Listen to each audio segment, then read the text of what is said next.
नमस्कार मित्रों, this is Manish Saini. तो आज हम बात करेंगे यहाँ पर 29 अक्टूबर के करंट अफेयर के बारे में बात करने वाले हैं। आपके एग्जाम के लिए काफ़ी महत्वपूर्ण चीज़ें हैं जो हम यहाँ पर लेकर आए हैं। You can also join us on Telegram. Telegram पर जो हमारा चैनल है वो अभ्यास अकेडमी के नाम से ही है। इसका लिंक आपको नीचे मिल जाएगा, आप वहाँ से भी जो है हमको ज्वाइन कर सकते हैं। तो करंट अफेयर जो है डिस्कस करेंगे आज। तो पहला जो करंट अफेयर है हमारे पास यहाँ पर कि वर्तमान CJI यानी chief justice of India BR Gavai के बाद, ठीक है, BR गवई के बाद नवंबर 2025 में भारत के 53वें मुख्य न्यायाधीश कौन होंगे? तो वो होंगे यहाँ पर न्यायमूर्ति सूर्यकांत। ठीक है, न्यायमूर्ति सूर्यकांत जो हैं भारत के 53वें मुख्य न्यायाधीश यहाँ पर बनने वाले हैं। एग्जाम के लिए काफी महत्वपूर्ण है। अपकमिंग एग्जाम में यहाँ से प्रश्न बनने की संभावनाएं हम देख सकते हैं। ठीक है, अगर हम बात करते हैं नामांकनकर्ता बोलते हैं यहाँ पर, तो वैसे तो अगर हम बात करते हैं वरिष्ठता के आधार पर भारत के मुख्य न्यायाधीश का जो है चयन होता है, लेकिन कई बार ये जो प्रोटोकॉल है वो फॉलो भी नहीं होता है। कई बार जो है हम देखते हैं कि जो वरिष्ठता के आधार पर नहीं है तो उनको भी यहाँ पर हम चयन कर लेते हैं। नियुक्ति कौन करते हैं? तो भारत के राष्ट्रपति के द्वारा इनकी नियुक्ति की जाती है। इनका जो अवधि है, कार्यकाल है, तो वो जो है 65 वर्ष की आयु तक जो है ये यहाँ पर न्यायाधीश के रूप में रहते हैं। भारत का संविधान जो है आर्टिकल 124 के अंतर्गत यहाँ पर इनको देता है मान्यता भारत के मुख्य न्यायाधीश के लिए। गठन जो है इनका हुआ था 1950 में, यहाँ पर गठन हुआ था सुप्रीम कोर्ट का। एग्जाम के लिए काफी महत्वपूर्ण है।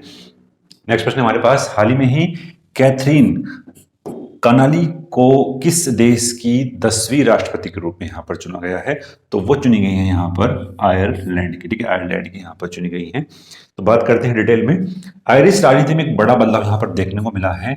स्वतंत्र वामपंथी नेता कैथरीन कनाली ने अपने प्रतिद्वंदी हीदर हफीज को यहाँ पर भारी मतों से हराया है और आयरलैंड की जो है ये 10वीं राष्ट्रपति यहाँ पर बनी है।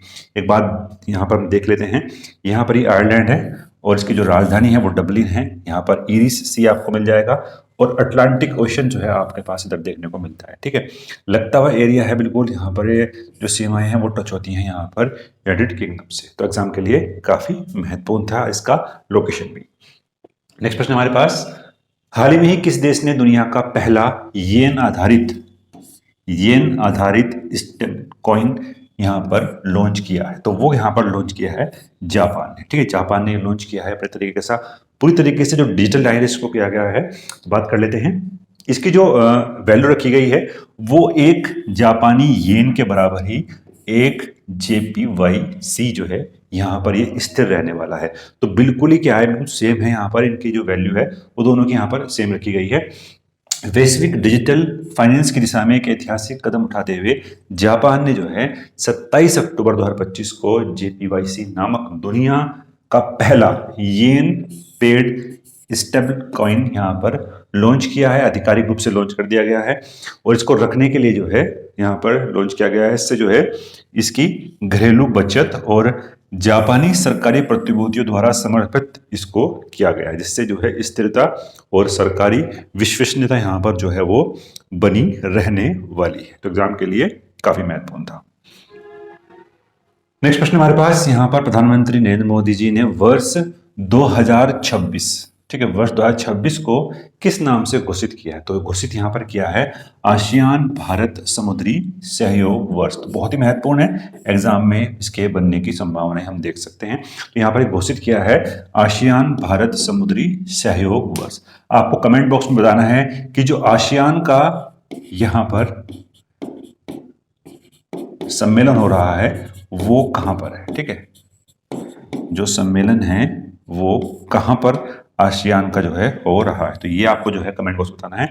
ये करंट अफेयर की जो क्लास थी जो हमने कर ली थी वहां पर हमने इसको डिस्कस किया था। ठीक है, सम्मेलन कहां होने वाला है ये आपको जो है बताना है। ठीक है, बात करेंगे कुछ और महत्वपूर्ण चीजें हैं इस पूरे सम्मेलन के बारे में। तो मानवीय सहायता और आपदा राहत, ठीक है, समुद्री सुरक्षा और एक और चीज यहाँ पर है ब्लू इकोनॉमी। ठीक है, ब्लू इकोनॉमी के क्षेत्र में भारत और आसियान के बीच सहयोग तेजी से बढ़ रहा है। इसी परिप्रेक्ष्य में हम वर्ष 2026 को समुद्री सहयोग के रूप में यहाँ पर मनाने वाले हैं। तो काफी ये महत्वपूर्ण रहता है एग्जाम के लिए। नेक्स्ट प्रश्न हमारे पास यहाँ पर कि हाल ही में ही भारतीय सेना ने कौन सा इन्फेंट्री डे यहाँ पर बनाया है। तो बनाया है 79वां इन्फेंट्री डे यहाँ पर बनाया है भारत के द्वारा। और ये जो है हम बनाते हैं यहाँ पर, तो एग्जाम के लिए काफी महत्वपूर्ण ये हो जाएगा, इसको हम बनाते हैं 27 अक्टूबर में। ठीक है, 27 अक्टूबर में जो है इन्फेंट्री डे हम यहाँ पर बनाते हैं। और बात करेंगे डिटेल में, क्योंकि इस दिन क्या हुआ था, इस दिन जब यहाँ पर हरि सिंह ने जो है साइन किए थे विले पत्र पर। ठीक है, हरि सिंह ने जो साइन किए थे 26 अक्टूबर में साइन किया था 1947 में विले पत्र पर जब साइन किया, तो उसके बाद जो है तुरंत बाद 27 अक्टूबर 1947 को यहाँ पर first battalion the Sikh regiment के जो सैनिक थे वो श्रीनगर एयरपोर्ट पर जो है उतरे थे। और वो जो विमान था वो था यहाँ पर डेकोडा विमान, जो इनको यहाँ पर लेके गया था। तो इसी के दिवस पर ही हम यहाँ पर 27 अक्टूबर को यहाँ पर इन्फेंट्री डे जो है बनाते हैं। और वर्ष 2025 में 79वां जो है ये इन्फेंट्री डे यहाँ पर बन रहा है। और उन बहादुर सैनिकों को श्रद्धांजलि दी गई है जिन्होंने 1947 में जम्मू कश्मीर में एयर लैंडिंग कर भारतीय क्षेत्र की जो है रक्षा में अहम भूमिका यहाँ पर निभाई थी। तो बहुत ही महत्वपूर्ण है, आपके एग्जाम के लिए यहाँ पर प्रश्न बनने की संभावनाएं हैं। नेक्स्ट प्रश्न हमारे पास, वर्ष 2025 में अंतर्राष्ट्रीय एनिमेशन दिवस किस वर्ष यहाँ पर किस दिन जो है वो बनाया जाता है। तो ठीक है, एनिमेशन जो दिवस है वो हम बनाते हैं यहाँ पर 28 अक्टूबर में। ठीक है, 28 अक्टूबर में जो है एनिमेशन दिवस यहाँ पर बनाया जाता है, इंटरनेशनल एनिमेशन दिवस। इस दिन जो है एनिमेशन कला को समर्पित ये किया जाता है। और इसको जो बनाने वाली संस्था है वो है यहाँ पर association international due film D animation. तो ये बनाने वाली जो है संस्था है काफी महत्वपूर्ण यहाँ पर ये हो जाती है। 50 से अधिक जो है देशों में बड़े उत्साह से ये बनाया जाता है इंटरनेशनल एनिमेशन डे। एग्जाम के लिए काफी महत्वपूर्ण था। नेक्स्ट प्रश्न हमारे पास यहाँ पर, सितंबर 2025 के अंत तक भारत में वायरलेस दूरसंचार घनत्व बढ़कर कितना प्रतिशत हो गया है। तो ये हो गया है यहाँ पर 83.36 जो है परसेंटेज, ये बढ़ चुका है। बहुत ही महत्वपूर्ण प्रश्न है, यूपीपीसीएस में कुछ इसी तरह का जो है प्रश्न पूछा गया था इस बार वाले में। ठीक है, तो आगे भी जो है यहाँ से प्रश्न बनने की संभावनाएं हम देख सकते हैं। 83.36 जो है वायरलेस घनत्व बढ़ चुका है। बात करेंगे डिटेल में, ये पीआईबी की जो है पूरी रिपोर्ट थी, पीआईबी की जो साइट्स है वहां पर ये पूरा डाटा जो है अभी रिलीज हुआ है, तो वहीं से जो है ये हमने उठाया। तो पीआईबी के अनुसार जो है ये है कि अगस्त 2025 के अंत तक ये जो है 83.12 से बढ़कर 83.36, ठीक है, 83.36% ये बढ़ चुका है।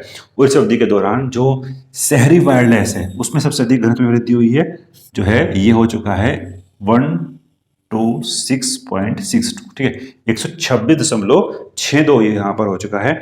और अगस्त 2025 में जो है यहाँ पर 15.05 मिलियन उपभोक्ताओं ने मोबाइल नंबर पोर्टेबिलिटी के लिए यहाँ पर अनुरोध किया है। और अगस्त 2025 में सक्रिय वायरलेस उपभोक्ता की जो संख्या है वो 1086.18 मिलियन जो है ये हो चुकी है। ठीक है, कुछ इस तरीके का जो है वहां पर प्रश्न बना था यूपीपीसीएस में, तो आगे भी संभावनाएं हैं।